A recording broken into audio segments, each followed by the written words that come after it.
Well, greetings, amazing students, and welcome back to this week's reflection. Thank you so much for tuning into this reflection each week. Some of you have shared how helpful the reflections have been to you personally and spiritually.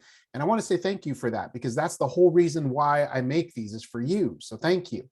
The title for this week's reflection is Live as Children of the Light. Live as Children of the Light. And some of you may be familiar with this scripture verse, which I'm going to share with you that explains this process, right? So, but first, I don't know about you, but fall is one of my very favorite times of the year. One reason, I think, is because I may have been a polar bear in a previous life. I love cold weather, long nights, and waking up to a chilly morning walk. The pumpkin season is in, and the hot chocolate and the tea and the coffee, and that's all fantastic. But fall for me is also a season of reflection.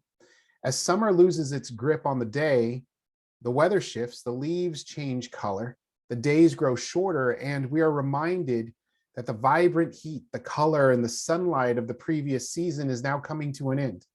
I find myself reflecting on a time I spent during the summer, as well as what may lie ahead for the next season of my life. Fall is a reminder that just as the seasons of the weather change, so do the seasons of our lives. As I age, I am reminded that at this point in my life, fall is setting in for me. The summer of my youth is slowly passing. The values and the dreams I had in the vibrancy of my youth have shifted into goals and priorities of middle adulthood. And I don't say this with regret, but with an eagerness to see what life brings me in the next season. There's a scripture verse from Ephesians chapter 5, verses 8 through 13, and I'm just going to read this briefly to you all. It says, "For you were once darkness, but now you are light in the Lord.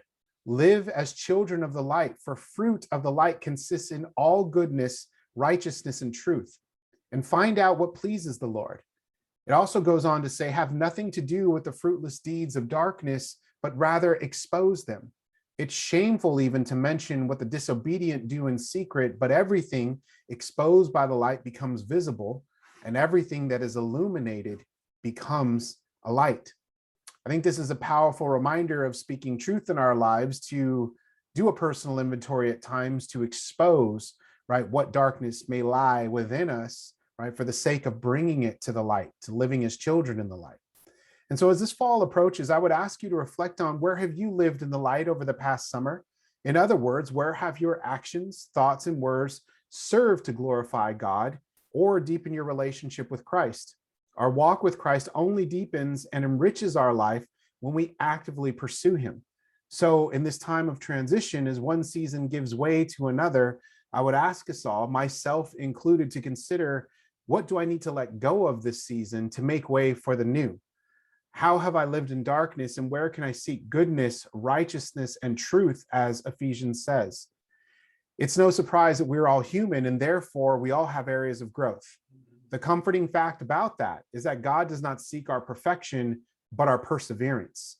As this fall approaches, take a moment to ask yourself the question, if Jesus were to shine a light on the dark areas of my life today, what would be illuminated by that light?